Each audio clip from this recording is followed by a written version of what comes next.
Okay, Masal Khair. Good evening, everyone. Welcome to this event organized by the Brookings Doha Center. This event is the start of a long season of a very rich menu of activities that we will be organizing over the next few months, featuring talks, panels, workshops, as well as one or two larger conferences.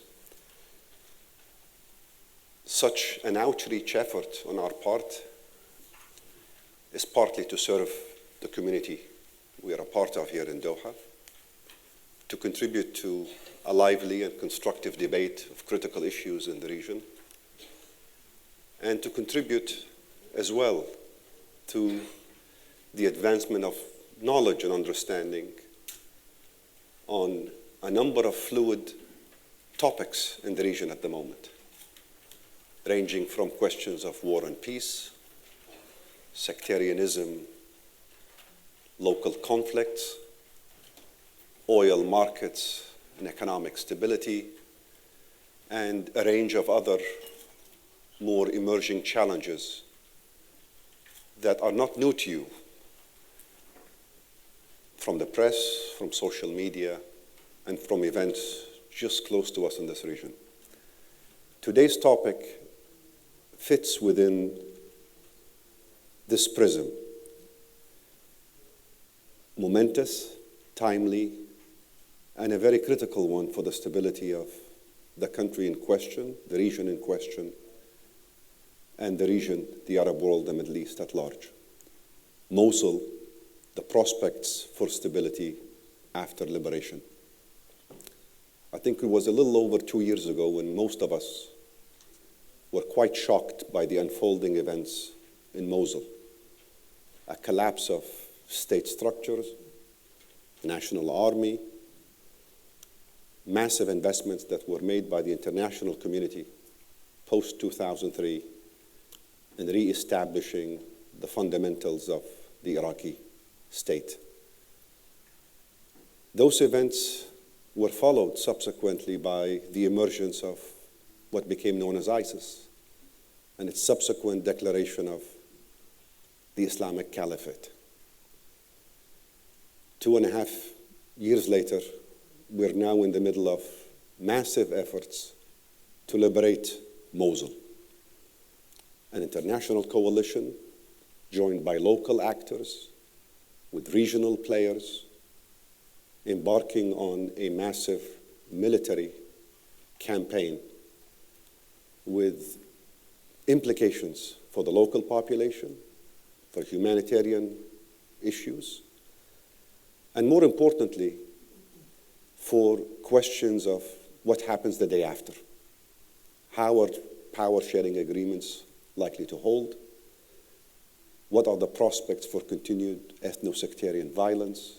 How will regional actors respond? And what does all of this mean for efforts by Western countries and their allies in the region to intervene in the Arab world, in the Middle East, with objectives ranging from countering terrorism, bringing stability, or putting in place the important ingredients for peace in this region?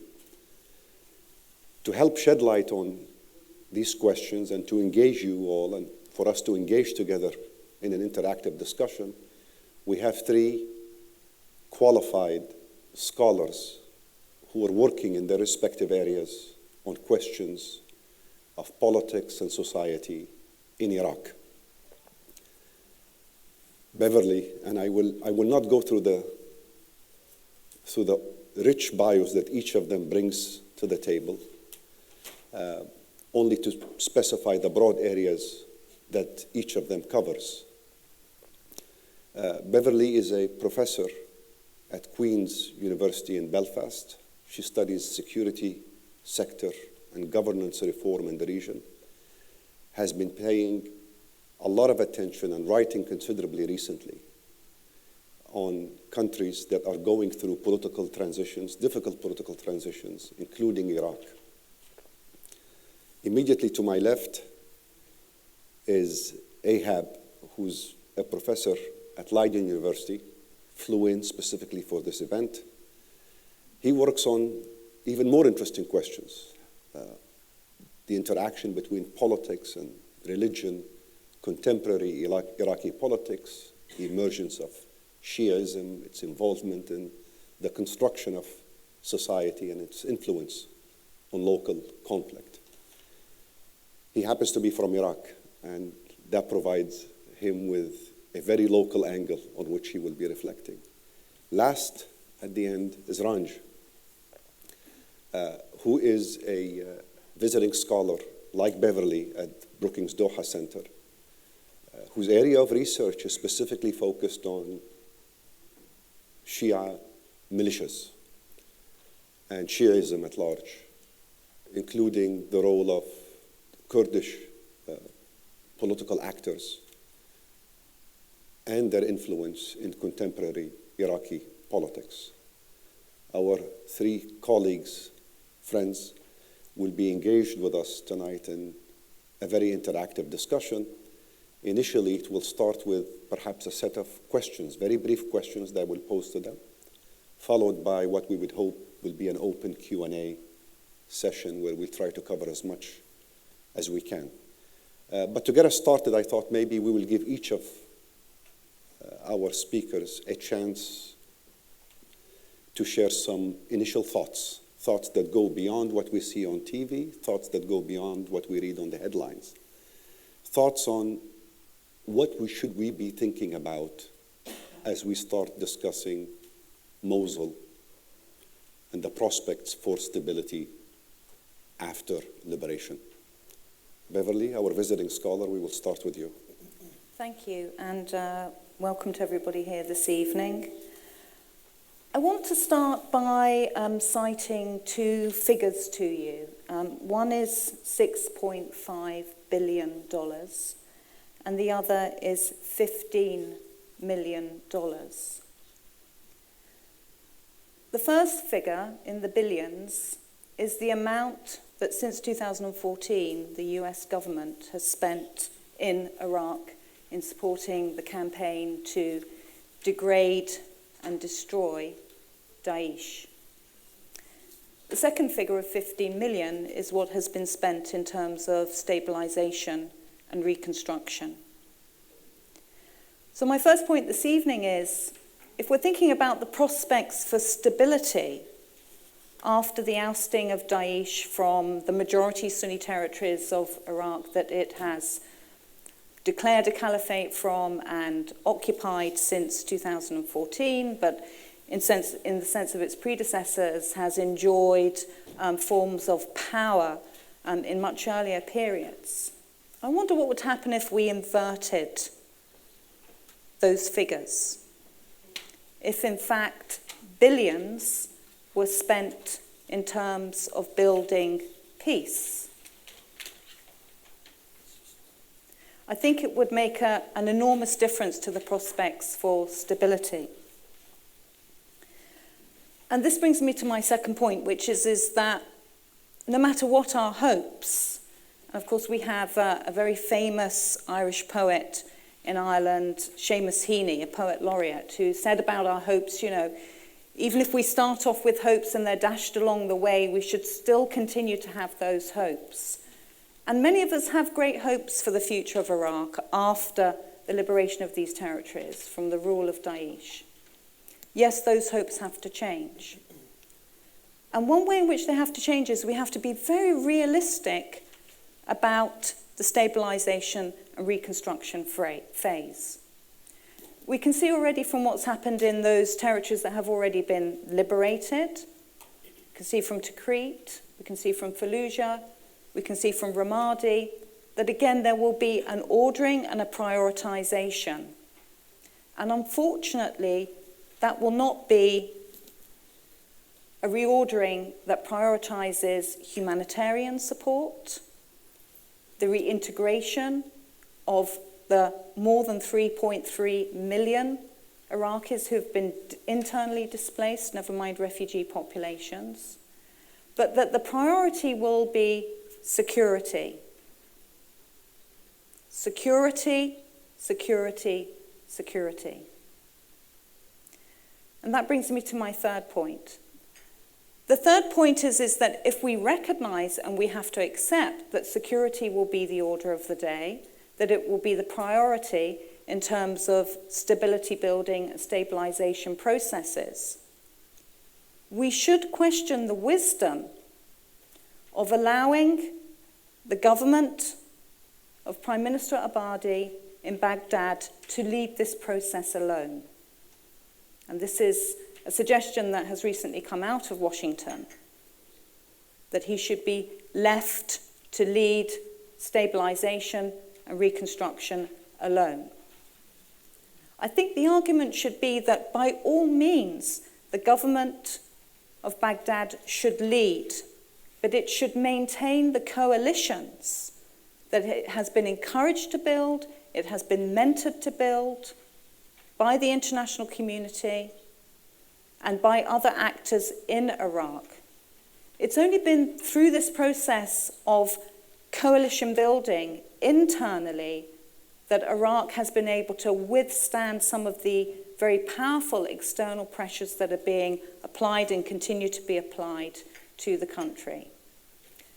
These are huge, huge tasks. So we must, as Heaney suggests, continue to have hope, but they must be tempered by reality and attempts to make and continue to make the argument that the US and other Western states need to input to a far greater extent to the planning phase, the post-liberation planning phase. If they don't, it's not only in terms of the consequences, the negative consequences in terms of stability in Iraq, but also in terms of Raqqa and Syria as well. As we know, there are indications that it's President Obama's parting gift that Mosul and Raqqa are liberated by the time that he leaves office. Thank you. Thank you, Beverly. Ahab, we come to you. Well, I'm far less hopeful than my colleague. In fact, I have great concerns about how events, political events, as well as events related to certain military actions will unfold in Iraq in the next 5, 6, 7 years. What really concerns me is how certain militant actors in Iraq, both Shia and Sunni, are evolving and transforming themselves in the lead up to the Mosul offensive, and how they may possibly evolve and project a new identity in the post-Mosul phase. So I would most probably be focusing on the Sunni militancy, but I would happily, of course, touch upon the Shia militancy. But primarily, I would be talking about in the Q&A, and then later on, hopefully, what we can come to expect from how the Sunni community interacts on the political landscape, how the Sunni community in Iraq responds to certain actions by the government in Baghdad, and how the Sunni community in Iraq will respond to the ever-growing, ambitious, very savvy actor, and that is the PMUs, commonly known as the Shia militias. And more worryingly, how will the Sunni community and the broader community respond to the increasing belief on my part that the militant actors in Iraq, both Shia and Sunni, who were local actors for many years, are now beginning to fancy themselves as transnational actors. The PMU, for example, has made it clear that it will take this fight outside the Iraqi borders. And that's not just a new military ambition. This has to do with a much broader worldview of the PMU, who sees itself as a new socio-political movement that attends to Shia grievances, which for them have been neglected for many decades, if not centuries. And I also worry that a similar Sunni militant movement, a post-ISIS militant movement, will also emerge, and this, needless to say, could generate a very, very dangerous clash in Iraq and outside of Iraq. Thanks, Derek, and thank you to Brookings Doha, of course, for organising this very timely event. I've been tasked with providing the broader, bigger picture type of overview of this situation in Iraq. And I'm glad Beverly touched on the humanitarian component, simply because the politics and the humanitarian interact significantly. Beverly touched on the resources that have been spent, invested in Iraq. But I wonder whether Iraq has the capacity, the political direction and framework to actually make use of the billions that we need in Iraq. And that's principally the problem. And a lot of the answers to that are found in the reasons for the current operation. Why is it taking place right now? As Beverly said, no US administration wants to be outlived by ISIS. They don't want that to be part of their legacy. At the same time, there's a lot of pressure on the Baghdad government, specifically Haider al-Abadi, Prime Minister Abadi. He's facing pressure from all sides. There's elections around the corner in Iraq. The less action he takes, the longer he takes to remove ISIS as a caliphate, of course, so-called caliphate, the stronger his rivals become, especially the PMU, which I'll happily expand upon later. So the question is, who will do the rebuilding in Iraq in the absence of all this, in the absence of a political framework? Iraq needs credible, legitimate political structures, administrative structures, and at the moment that just doesn't exist. And that's fundamental. Why? Because something has to replace ISIS in northern Iraq. The power vacuum that gave rise to the organization will still be there after this operation. And we also have to distinguish between Arab Sunni communities in Mosul, Arab Sunni communities in Fallujah and Anbar. There are important structural conditions that will allow the group to resurrect itself. However, I don't see the group coming back as a caliphate, or I can't see the group governing any significant territory, simply because of the massive buildup of forces you have in northern Iraq, ranging from US Special Forces, Iranian forces, the PMU or the Shia militias, the Peshmerga forces. So all this makes the idea of another so-called caliphate emerging very unlikely. However, ISIS could probably splinter into different groups.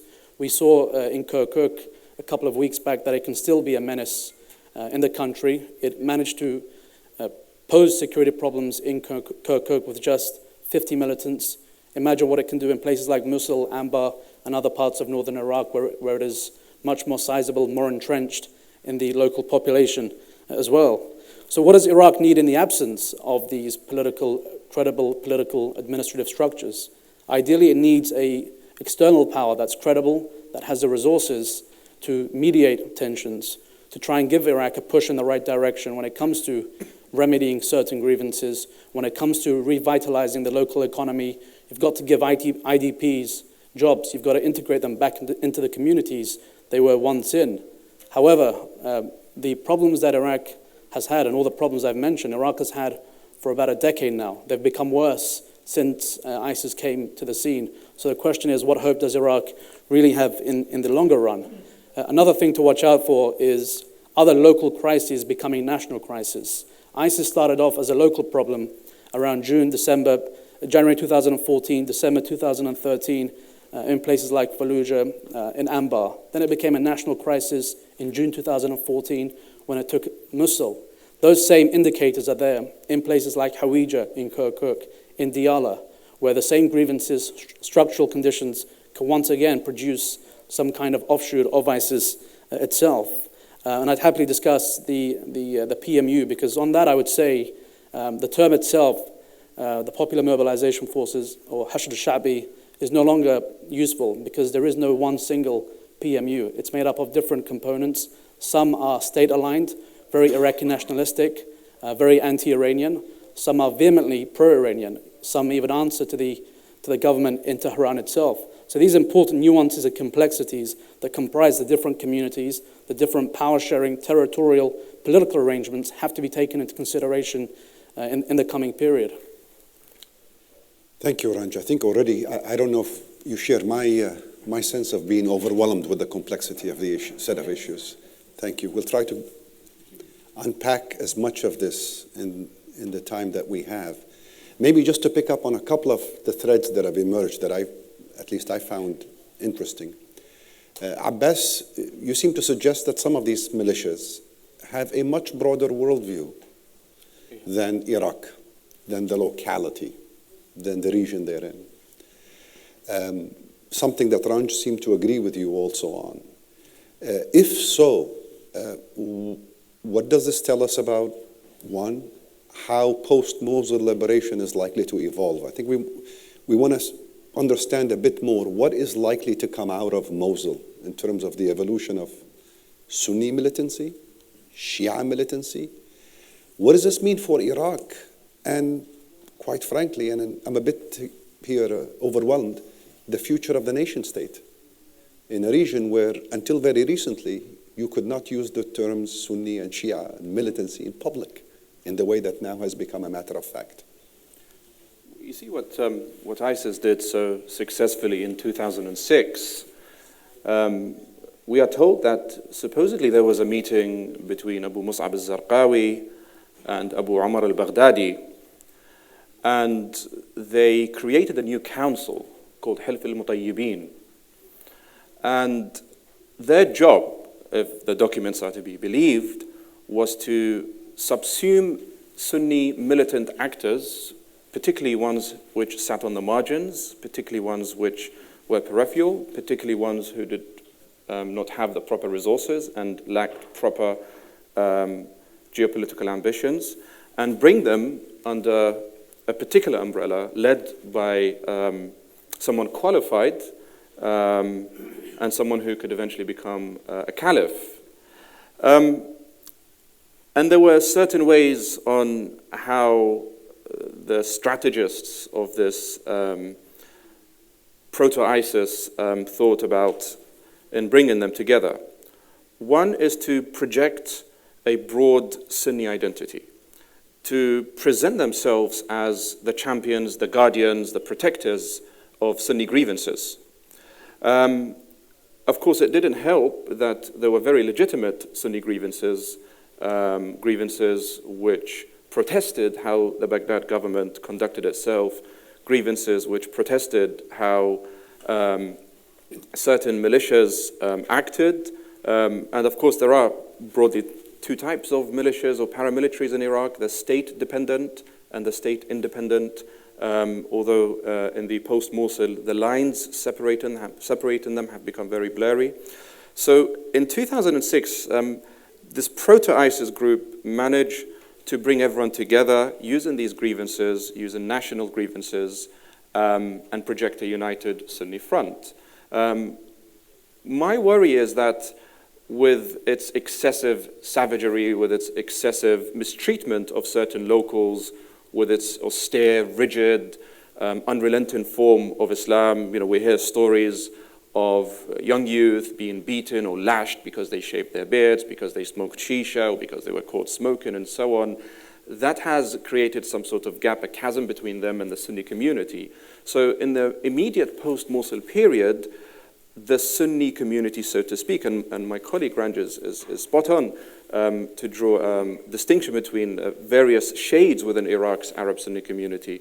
But I think in the immediate post-Mosul period, we will not see or any militant actor who wishes to recruit people from the Sunni community will lack the credentials. There is no credence for it. There's no incentive for it. Because now many Sunni communities will simply say, well, we've tried ISIS, we've tried it your way, and we didn't like it. So they will naturally push, or they will be pushed to try and reconcile with Baghdad. But here is the problem. The PMUs are increasingly growing stronger. The PMUs have ambitions. The PMUs, and they've made this very clear, they want to establish a military presence in northwestern Iraq because they fear that a post-Mosul or post-ISIS Mosul will become a hub for Sunni political activity. They also fear that Turkey might try and rein in and exploit this. So they want to be there in case this hub expands and begins to subsume other regions. There are, of course, other concerns. But you can see where this is heading. PMUs present in supposedly or seemingly Sunni areas that might antagonize certain local actors. The militants, or the remnants of the militants, could then reinvent themselves as the guardians or the new guardians of these grievances. So we're going back to square one. Fair enough. Yep. So I guess this raises a question, and I'm going to pose it to Beverly. What happens then to the underlying grievances that got us into this mess in the very first place?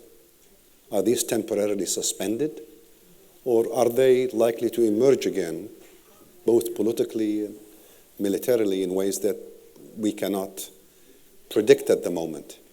I pose this because we've been told there are some power-sharing agreements for post-Mosul liberation that have been agreed to. Combination of grievances, potentially with failure on some of the stage for precisely what Abbas was warning against. Well, I think we're all agreed that we don't just need an hour and a half to discuss this situation. We probably need about 40 days. Let's first of all tackle the question that you're saying, which that you're asking about grievances. I slightly disagree in terms of the ordinary people, ordinary civilians. So again, if we think back to some of those statistics, if we think back to the 3.3 million already internally displaced, the majority of whom are Sunni. If we think to the predictions and the projections about the numbers that will be internally displaced as Daesh are flushed out of Mosul and the rest of the provinces. These are populations that, yes, on the one hand, have experienced ISIS rule and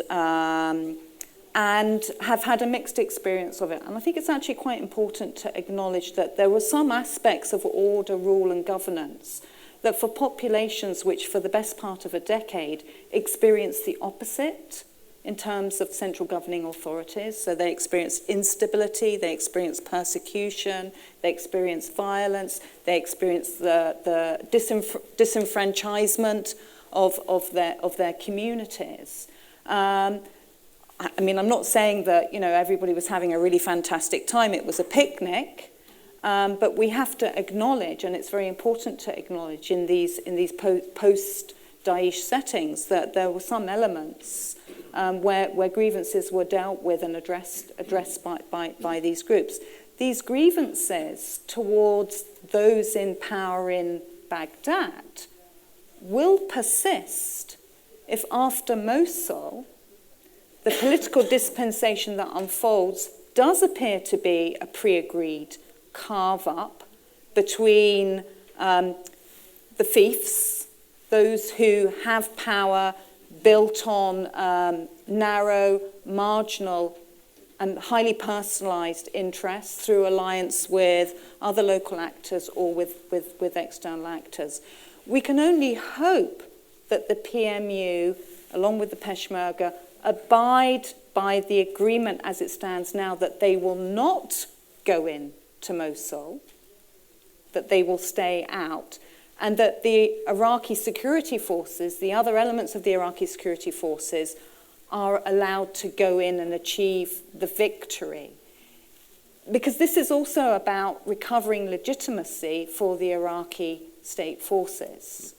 And the PMU are one part of this, and we think the estimates are around a 90,000 strong force of locally composed armed units and elements, including counter-terrorism forces.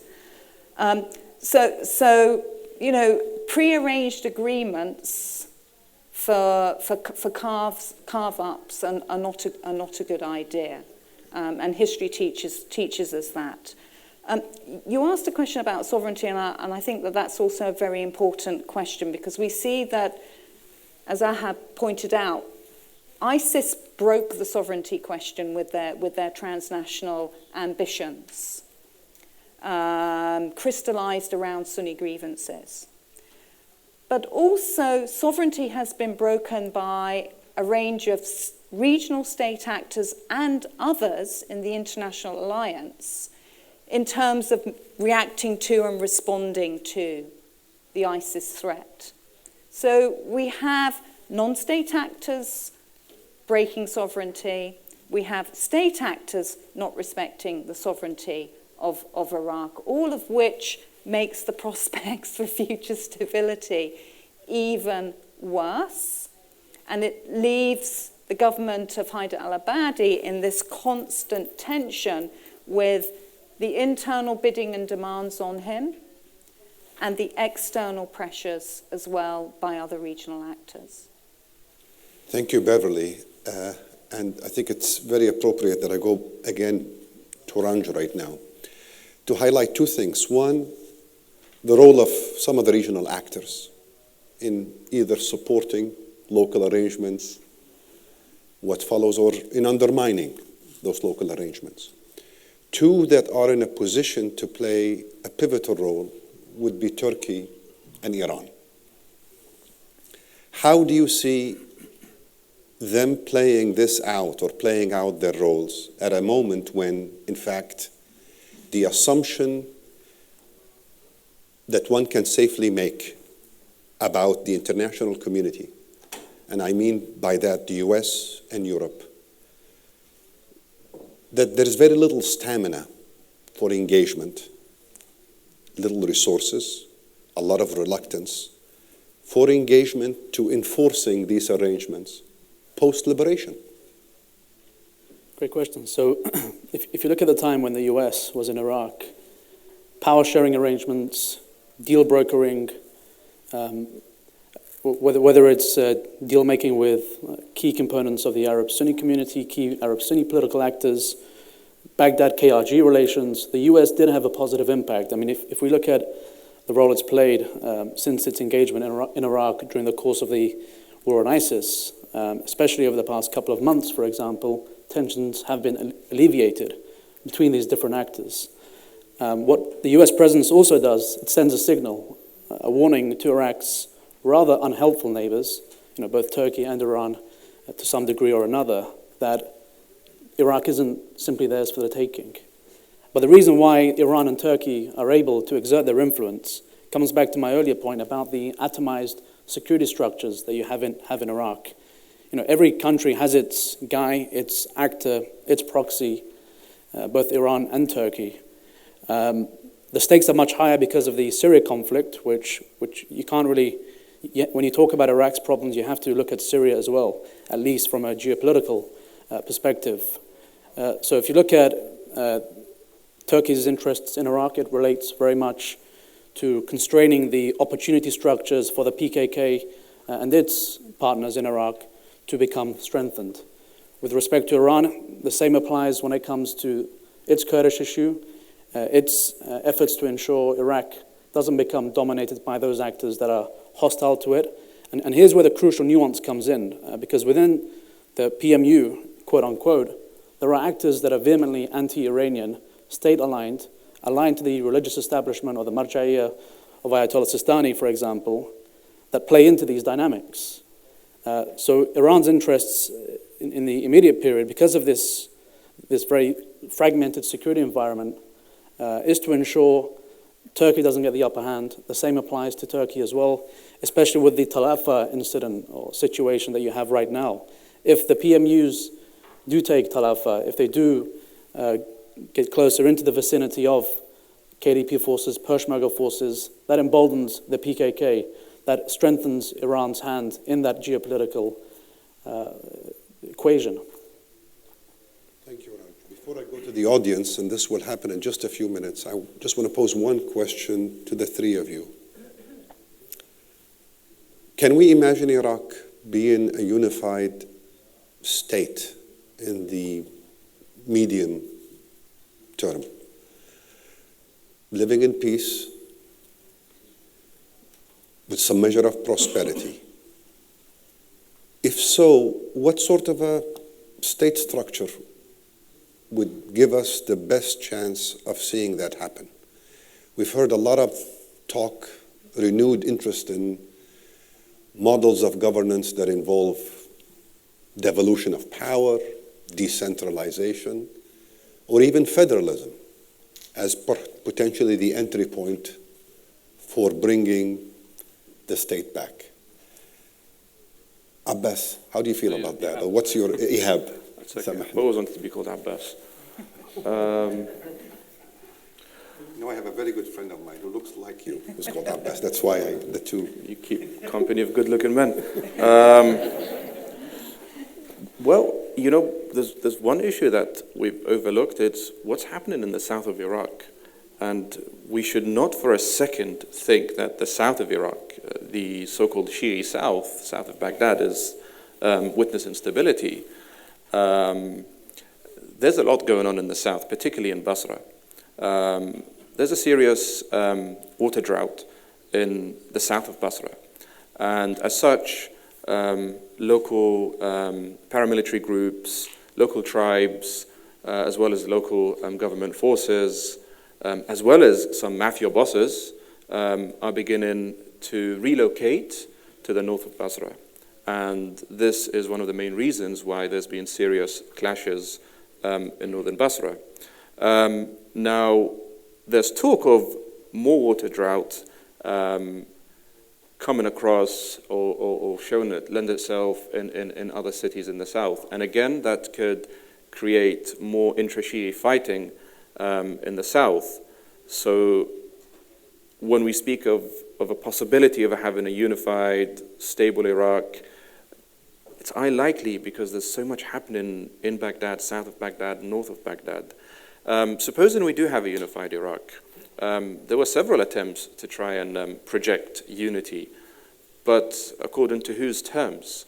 There is no doubt that Iraqi or strong sentiments of Iraqi nationalism do exist in the post-2003 milieu, but nationalism has been reformulated. So now we should speak of Shi'i nationalism, Sunni nationalism, and there are different shades of Shi'i nationalism and different shades of Sunni nationalism. I've yet to see enough evidence in the post-2003 to suggest that these diametrically opposed views of what it means to be Iraqi could ever coexist, sadly, at least not in the long term. If you do somehow manage to bring them together, to coalesce them together, then you're not, hopeful for the long term, because eventually these kind of holes, these cracks, will begin to emerge. So I don't see much hope for a future unified Iraq, because there's far too much going on. The internal dynamics is too unstable for us to envisage something opposed to instability. Thank you. Beverly? Yeah, so let me add to that. I think Ihab's assessment for the medium term is probably correct. But we do need to bear in mind the alternative, which is autonomy or devolution, as you called it. And of course, autonomy is great as an idea, in that high fences make good neighbours, and they allow societies and communities based on ethno-sectarian differences to enjoy some powers and responsibilities in terms of their own governance. So it sounds great on paper, and autonomy works if it's negotiated and if it's fair, especially in relation to resources for security, livelihoods, and governance, and if arrangements for autonomy are inclusive. The drawback is, in practice, as we've seen with Iraq, as we've seen with other neighbours in the region, security and good governance are not guaranteed in arrangements for autonomy. They're not usually negotiated arrangements that are inclusive, that are part of a national consensus. And nor are they inclusive in terms of moving Iraq beyond ethno-sectarian differences. So by inclusive, I'm going to use the unfashionable terms of reminding everybody that Iraq consists of whole communities of people beyond these naked, bare, and binary dichotomies of sectarian or ethnic difference. That there are women, that there are young people, that there are other groups in Iraq who should be included in any future dispensation. So if proposals for autonomy draw these kinds of people in and make them part of the process, then all well and good. But unfortunately, autonomy in terms of Iraq and the arrangements that we see in terms of carve-ups, particularly around resources, prosperity, rebuilding economies, means that actually it's more likely to propel Iraq even closer to partition, the breakup of the state, and thus the further destabilization of the wider region. Thank you, Beverly. Ranj. I'll bring some optimism to the table This before I tell you why I'm pessimistic, and that's because so in this Mosul operation, a lot is being missed in the mainstream commentary and on social media, of course, as well. And that's the unprecedented cooperation between the various actors involved. So the cooperation between the Peshmerga and the federal Iraqi forces, for example. These things go a long way towards building goodwill and trust. And I'm optimistic that some of the progress made militarily in terms of security could potentially be translated into political progress in the short and long term. I was in Baghdad and Erbil recently, and when it came to the different actors that I interviewed on both sides, the question ultimately was, is the other side willing to sit down and negotiate? And the answer to that is largely yes. And that's why I think there is that space for engagement, interaction, to produce something down the line. And of course, a lot of the actors, especially the Kurds and the Shias in Iraq, have that history of cooperation that has so often actually helped reduce tensions and conflict in places like the disputed territories where Shia militias have clashed with the Peshmerga forces. And one thing we're missing is also the strong Arab-Sunni contingency that's involved in the Mosul operation, that's involved in other operations. These frontline interactions go a long way to restoring confidence in one another, in restoring national pride. So those are the reasons why I'm optimistic. But of course, there are the usual spoilers. An autonomous Arab-Sunni region, for example, would be vehemently opposed by Iran. One of the reasons why I think there's a massive buildup of PMU forces in northern Iraq is to avoid or constrain that very possibility. The idea of another autonomous Arab-Sunni, of a Arab-Sunni region similar to the Kurdistan region would be a nightmare scenario for Iran. Not only does it strengthen the alliance between Turkey and some of its partners in northern Iraq, a number of Arab-Sunni groups, tribes, but what the Kurdistan region model has done for Iran is actually put a very pro-Western, relatively secular entity right by its borders with a alternative runway that could provide a launching pad, for example, for U.S. military personnel. There's a heavy U.S. Military personnel in Kurdistan itself. That could be replicated in an Arab-Sunni region which, according to most observers, would most probably be anti-Iranian. So that's the geopolitics which would make that very difficult. But at the same time, don't forget the internal divisions amongst the Shia political establishment. Once again, we have to really dissect these different communities and their outlook towards Iraq, towards different power-sharing models, and then we can truly come up with a viable answer to that question that Tarek has presented. Thank you, Ranj. We're going to open the Q&A interactive session to everyone in the room. And we will invite you to pose questions, share thoughts, or just make any remarks in reaction to what has been said. We have, I believe, a couple of mics. I'm going to abuse for the last time my privilege as the moderator and call on a friend of the Brookings Doha Center who's just come out of a television studio, I believe, a few minutes ago, speaking about what's happening in Mosul, who happens to be also a member of our advisory board. Many of you know Rami Khouri fairly well. He's a syndicated columnist, writer, observer, analyst, and a larger-than-life figure in our intellectual community in the Arab world. So, Rami, if you could just share your thoughts on what you've heard. Thank you, Tariq. Thank you all. I came in a little bit late. I think Mosul is really one of the great test cases of the modern Arab world.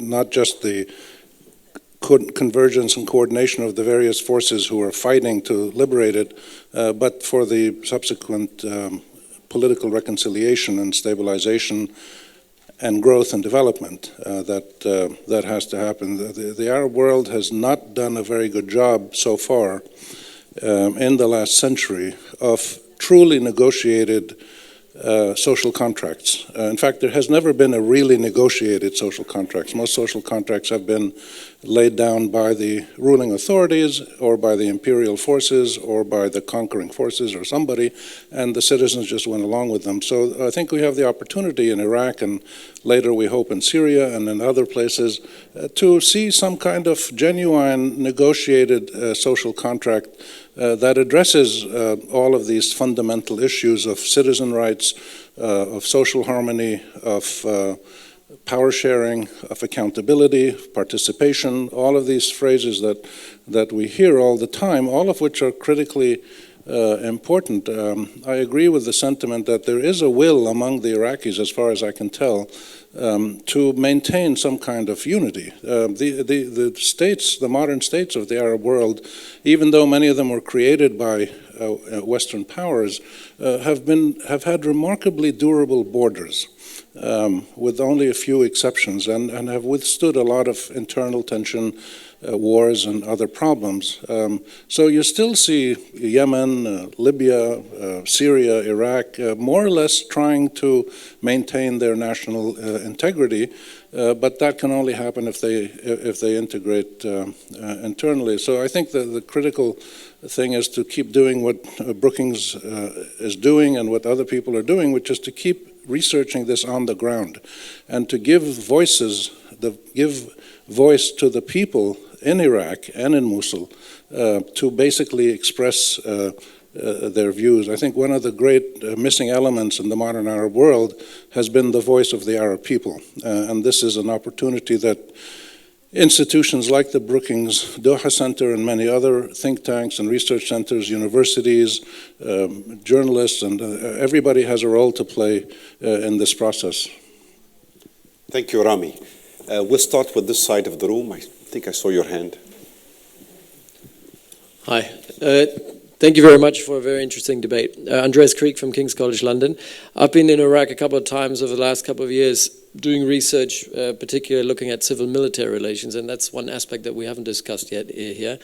If we look at the relationship between security providers and people on the ground, I think we have to realize that Iraq as a unitary state doesn't really exist anymore. There is no Iraq. I think it's an illusion to think that even though there is a central government, there's nobody who can actually provide security on the ground.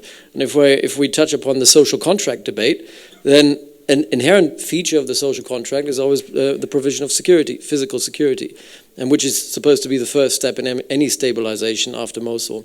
So if we look at social contracts, the only way we can find inclusive social contracts right now are on a very, very local level. So we're looking at a rick-rack of different entities which are being governed by people who hold physical security or able to provide physical security. And they are the ones who basically will dictate in the future of how this social contract is going to look like.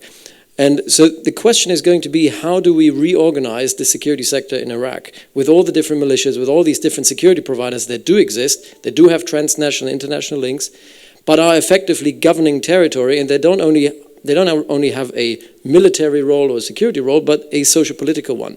So how do we reintegrate them? And one thing that I've come across in Erbil and in Baghdad and on my trips in Iraq has always been the question of the National Guard. What do you think about the idea of creating a National Guard as either a parallel structure next to the security sector as it exists today, or as a part of the security sector which is governed locally? Do you think that is something that we should think about? Thank you very much. I'm tempted to come to you guys for perhaps some brief responses to the questions. Beverly. So thank you. That's a really interesting question in respect of the National Guard. And of course, it's very disappointing that although the draft law was passed way back in 2015, we've seen nothing really by way of ratification or implementation in terms of integrating in yet another element. So on the one hand, it's a good idea. On the other hand, it just replicates the very problem that you were talking about, which is we have a sort of atomization of interests, which are then mediated through the atomization of the provision of security in Iraq.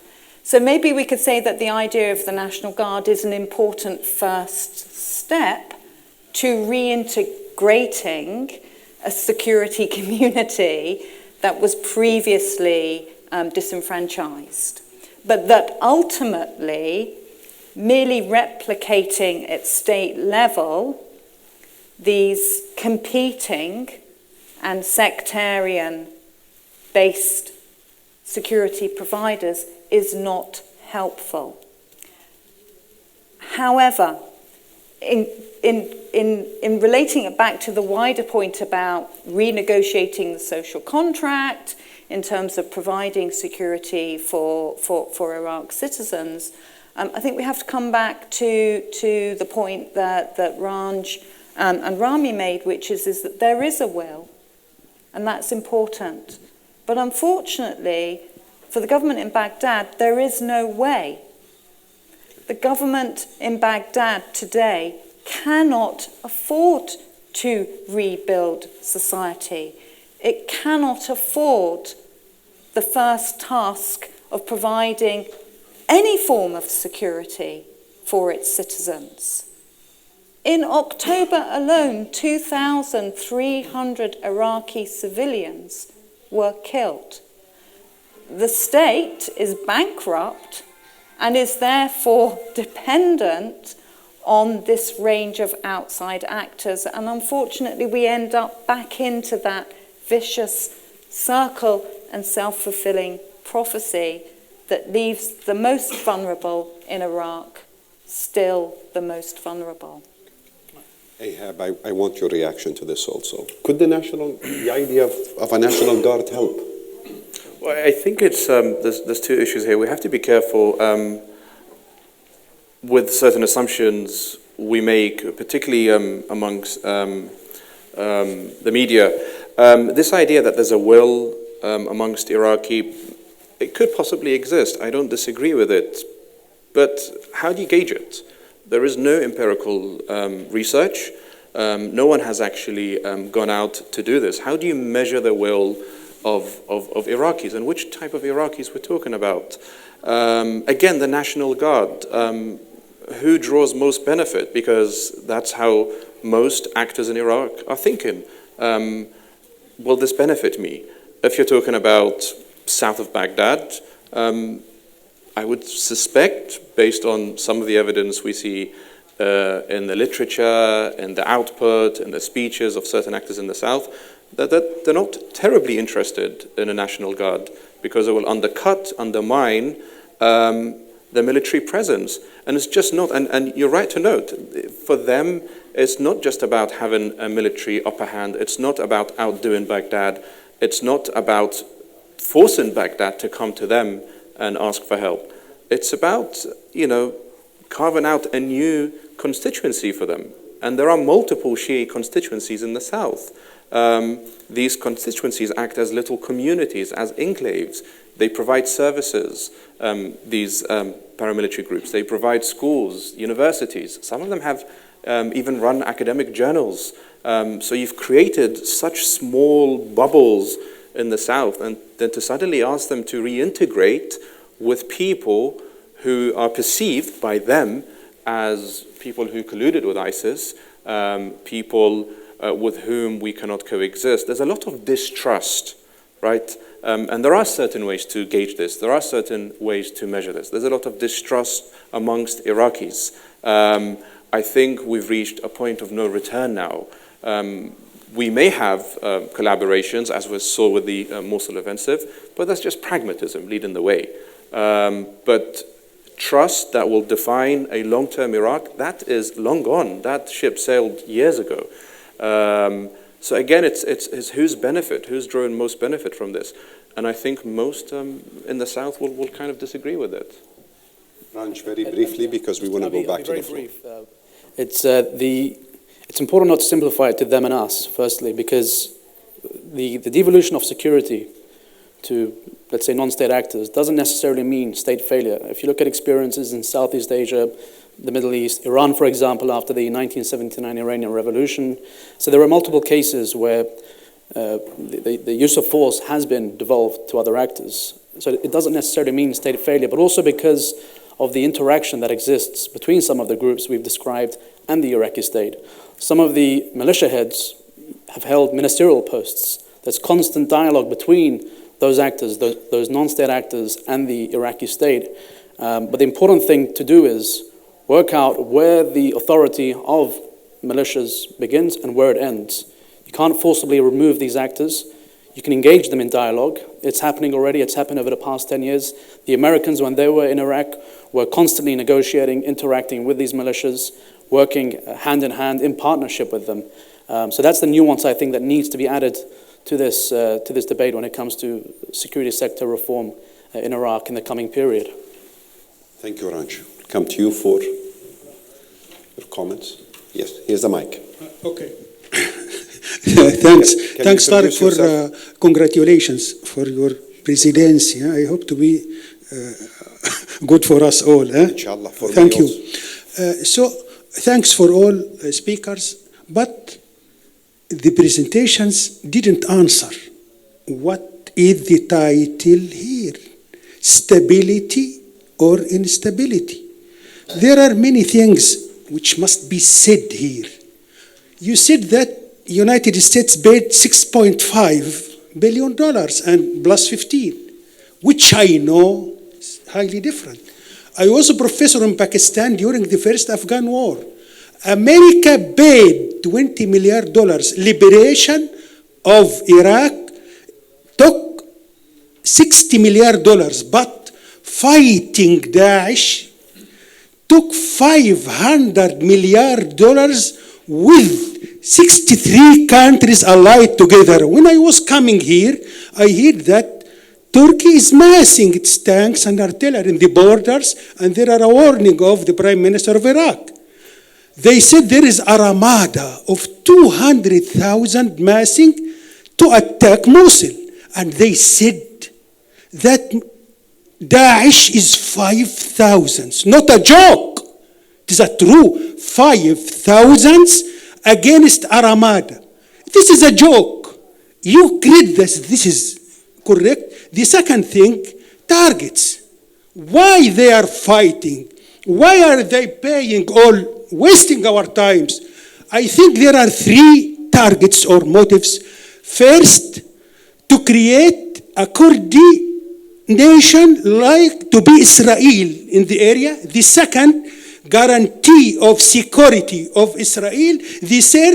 The third one, making or boasting the Shia crescent against the Sunni population. This me as a Middle East historian. I still remember Tariq, Condoleezza Rice, when she said creative chaos and dividing the countries, fragmentation of the Middle East countries. So I don't know, I don't understand. There are a lot of questions. Thereafter, occupying Mosul will be stability or instability? Thank you. This a lot of, thank you. Thank you very much. I think we will take very brief responses from the three of you to this, because thank you. No, I think I think it's very interesting rhetoric, and dare I say it, what you said was strikingly similar to what ISIS was saying in 2006. What ISIS were doing was they were trying to reinvent the Sunni political identity. So they convinced the Sunni communities, not just in Iraq, elsewhere, that they are the downtrodden, that we need to rescue you from the pearls of the Kurds and the Shias, as you noted. To do this, we need to kind of fight the center. We need to fight central authorities in Baghdad. We need resources. We need access to land. And to facilitate this, you have to join our ranks.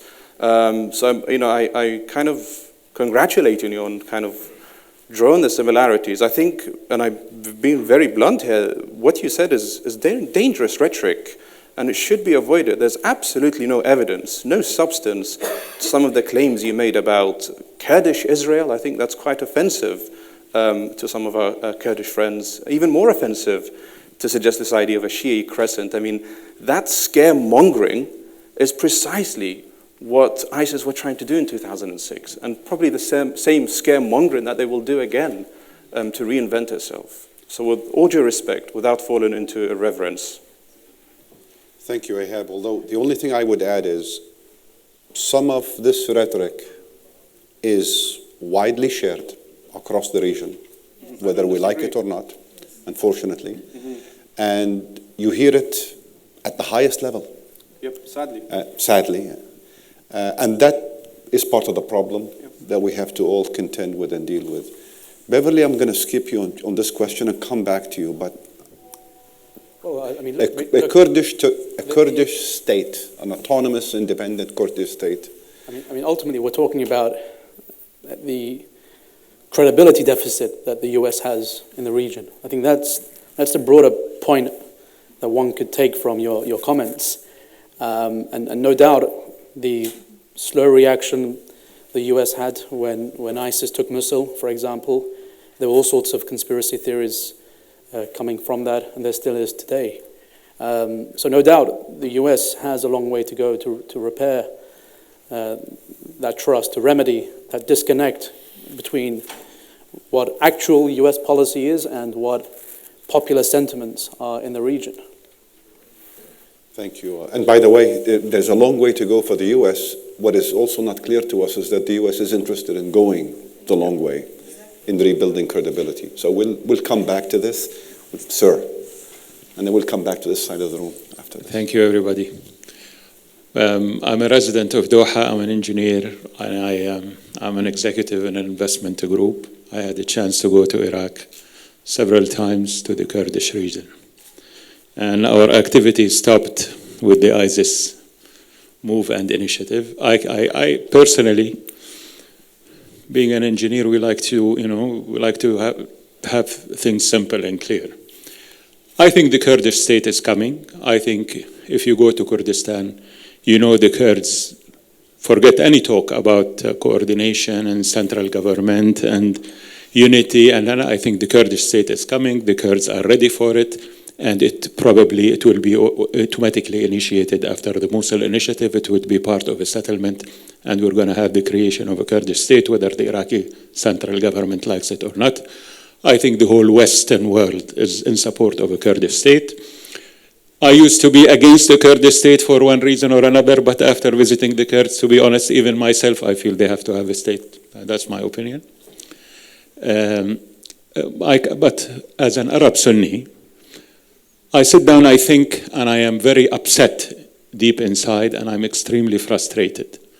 100 years ago, a French gentleman and an English gentleman made Sykes-Picot and divided the Arab world. And now a Turkish gentleman, an Iranian gentleman, sponsored by an American and Soviet gentleman, are about to redivide the Arab world. I feel very frustrated as an Arab because maybe I could have excused my great-grandfathers for not seeing what's happening. But today we see exactly what is happening, and we follow it, and unfortunately, we stand helpless against what is happening. We look around to see where is the Arab world, where is the Arab Sunni world? We see Saudi Arabia, unfortunately, our big sister, entrenched in a war which they cannot win or resolve. We look at the sadness of the situation in Egypt. We look at the rest of the Arab world, and we are really in a pity situation. We have a lot to do to work on ourselves. I think this is the conclusion of what we have. We have to look at our children and what we are going to teach them. And one of the things that always come to my mind is that we truly need a cultural revolution in the Arab Sunni world to get out of this accusation, to see what to really ask ourselves, what is the religion we are going to teach our children? What is Sunni? What are the values that we have to instill in our children in a world where we see, I know Dr. Ihab, he doesn't like the expression, but we truly fear a Shiite crescent that is aggressive towards the Sunnis that is being formulated. We see a fault line that is becoming bigger and bigger between the Gulf and Iran. And we look at ourselves and we are being accused of terrorism, we are being accused of Wahhabism, etc., etc. And we have to ask ourselves, how do we get out of this? We are really in a mess internally as Arabs and Arab Sunnis in particular. And we have to look and see how many years does it really take us to get out of this mess, and what are the forces that we have to activate? What is the sort of cultural revolution we really need to go to before we can grab again our future and control it in our hands? But I think, unfortunately, I see this as a generational war, and I can only see it going from bad to worse in the coming years. Thank you very much. Thank you very much. Very briefly, Beverly and Ahab. I just want to make a few remarks about your reflections.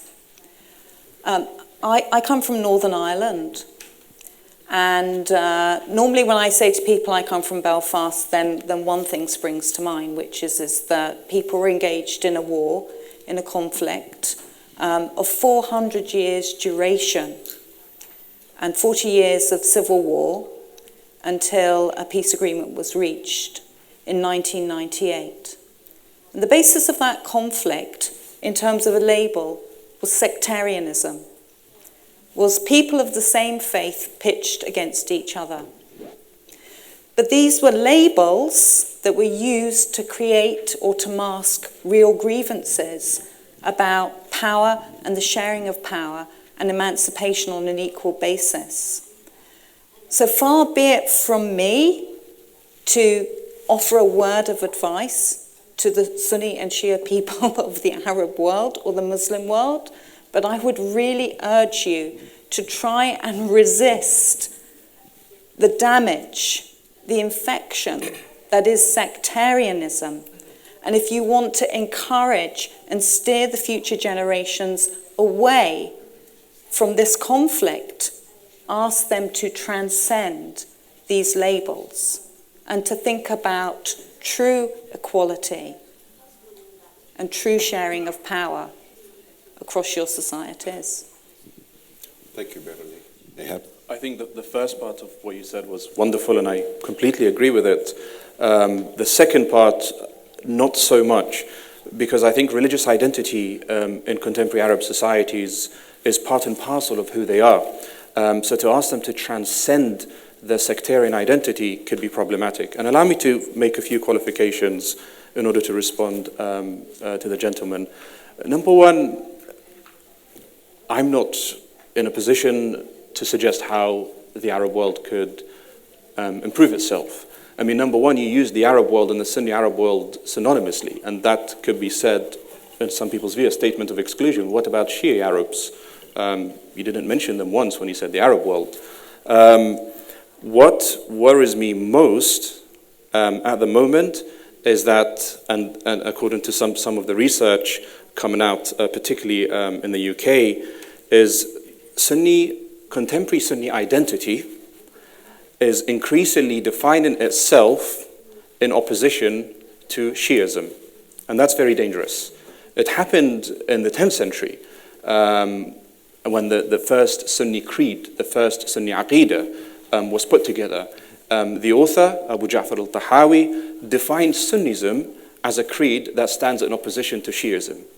And this is repeating itself, because now in 2016, if you were to go around GCC and ask people, define your identity, I'm pretty certain that opposition to Iran, opposition to Shia heresy, as they would put it, to the Shia crescent, all these conspiratorial, wacky ideas would kind of make the list.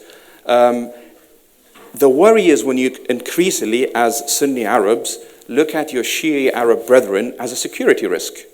They are not a security risk. In Saudi Arabia and elsewhere in Bahrain, the Shias should not be viewed as a security risk. when you constantly reduce Shiism to little more than a regime that's only been in power since 1979, you have offended a tradition that's centuries old, a tradition that has contributed so much to the intellectual, cultural heritage you speak of the Arab world in the last 13 centuries. So the rhetoric has to kind of be expressed very carefully. So it's a rhetoric of inclusion, not a rhetoric of exclusion.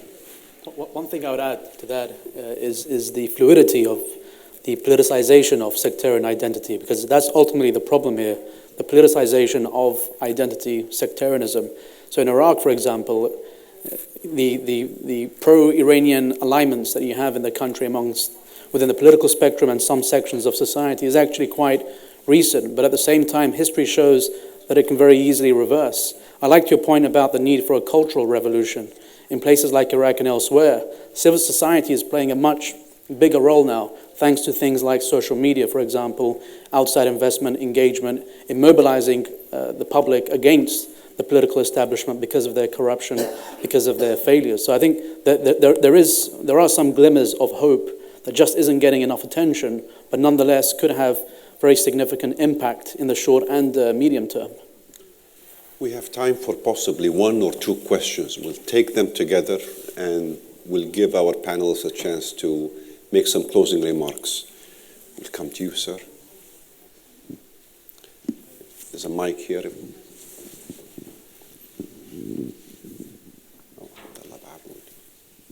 Hello, I'm a student at the University of St Andrews, and I was wondering if you could comment a bit more on one of the key elements of the attack on Mosul, which is to essentially keep the paramilitary units and the Peshmerga away from actually entering the city and making it just the Iraqi army entering it. And if you could comment on how meaningful you see that, and whether in the coming weeks you think it will actually play out as planned, and whether that could have an impact on post-ISIL reconciliation in the region.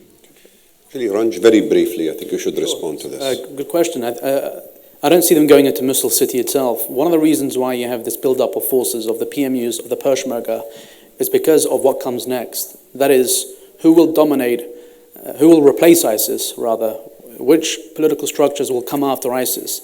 And each of the actors you referred to, as well as their external backers, have their preferred choices. The actor that, or the series of actors that replace ISIS has consequences for the KRG's short and long-term security interests, economic interests, of course, as well, and the Turks come into that as well. And at the same time, consequences for the PMU and their long-term future in Iraq as well. And their encroachment into Tal Alfa has as much to do with extending their mandate as it does, and extending their legitimacy and credibility in Iraq as it does the potential threats that might emanate from Mosul afterwards, after the liberation. We have a question from this side of the room, and I'll give you the answer to that. Any question from this side of the room? Okay. There are also two practical reasons why the PMUs are interested in Tel Afar. Number one, Tel Afar sits on Highway 47, which is the artery connecting that part of the world to Syria. And number two, and not many people are paying attention to this, there is a military airport 10 kilometers south of Tel Afar. And that would be very useful to get hold of if you're a militant actor in that region. So that's something to take into account as well. I think I recognize a dear friend of the Brookings Doha Center and a dear friend and an intellectual of the GCC. Is Abdullah Ba'aboud, are you in the room? Yeah, I see you. You're the director of the GCC Center at Qatar University. I think it will be helpful to hear your perspective on what we've talked about so far from the perspective of somebody who's looking at GCC issues, GCC-wide issues. Any reflections? I have to put you on this. That's what you do with friends.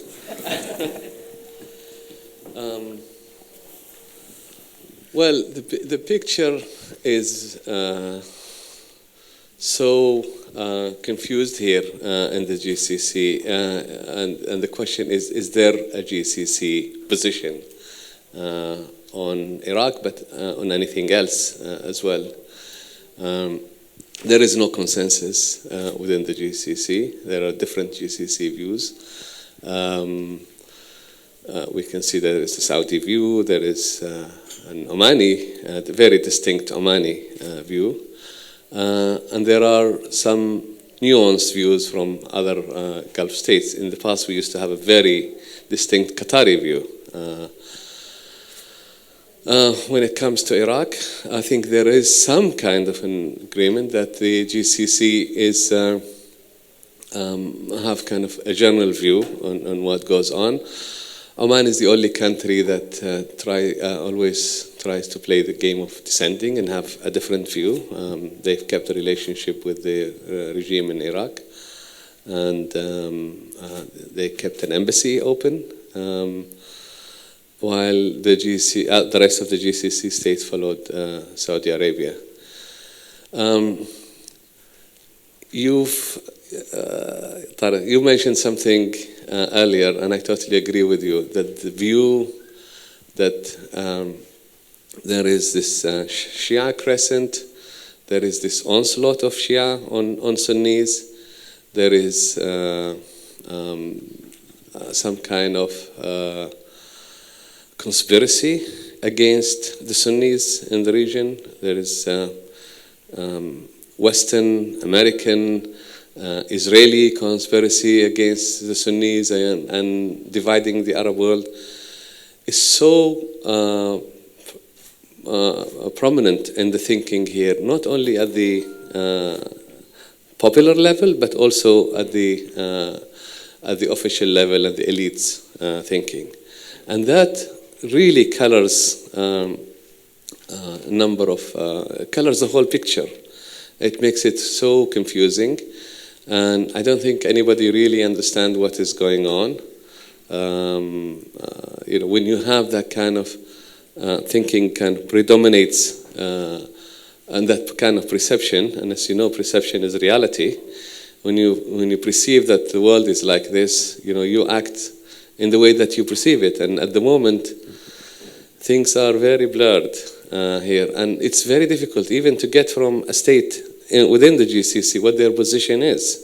They want to fight ISIS, but they don't see at the same time that why should they be supporting the Shia-led government and the Hashd al-Sha'bi and so on. And I think there are really mixed feelings within the GCC. And without getting myself into much trouble, I think I should stop here. Thank you, Abdullah. You've had, I think, the last note. The only thing I would add to what you've said is, I think this rhetoric that you have alluded to, which most of us are struggling to come to terms with, let alone accept, and many of us feel very strongly against, sadly, is not the purview of the Arab world itself anymore. My recent visits to a number of European countries and to the States have essentially crystallized the extent to which a lot of this rhetoric has now become mainstream in popular writings, amongst the intelligentsia, think tanks, terms that were completely unacceptable as prisms for how you see things in the public space are now part and parcel of the day-to-day thinking about this region. And so I think there is a collective responsibility on everyone, I think you were trying to suggest, and as Rami earlier thought, there's a collective responsibility on the part of think tanks, educated, policymakers, to help set the stage for the emergence of the kind of healthy, constructive, and peaceful debate that will put us on a track where we can imagine, maybe we cannot hope for, but we can still imagine an Arab world that is living in peace and prosperity within its own borders and certainly with the outside world. I want to thank everyone in this room for being with us tonight, for coming and engaging in this debate. I trust you found the presentations helpful, informative. I certainly did. And for that, I want to sincerely thank our colleagues, Ehab Badawi, Beverly Milton Edwards, and Ranj Alauddin for being with us tonight, for being very candid, very open, very honest This event, I think, is the start of many follow-up events that will happen. We have an event next week, in case any of you care about the outcome of the US presidential election. On the 9th, on Wednesday, we will have a public debate on what it means for the region and what it means also for the world. Look forward to seeing many of you. Look forward to staying in touch. Please do come, share your views, advice on what we should be doing, how we should do it, how we should improve on being a member of the Doha community here and of the larger Arab world. And again, thanks to all the speakers and to all of you for coming and being with us tonight. Thank you.